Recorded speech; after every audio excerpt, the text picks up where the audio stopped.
Hi, boys and girls. Well, we just read a book called Wiggling Worms at Work, and it gave us a lot of information about this little annelid that lives right under our feet. And we learned about how they lengthen and shorten when they move. Well, here is what I would like you to do. I'd like you to tell a grown-up friend or take a grown-up friend with you and go and observe a worm. When you go and observe in the field, scientists always take a writing tool and their journal with them so that they can write down what they observed out in nature.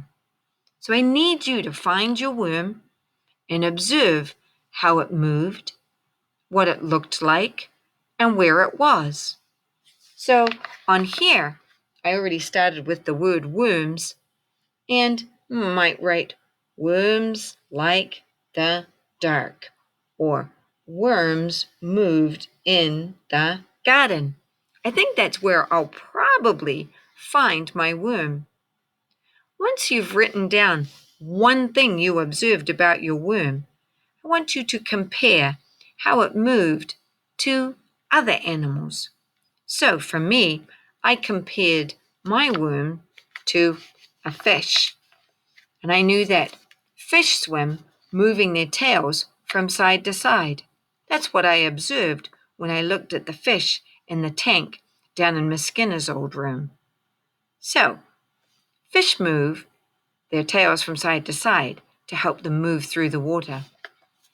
Wonder how my worm is going to move when I go and observe it out in the garden. So think about how your worm moves, where it likes to be, and where you were. But remember, scientists are always safe before anything else. It's no good observing if I'm in the middle of danger.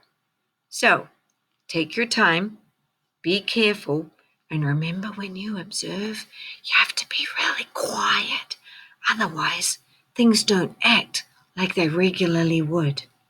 Because you're like a giant and you're really scary to them.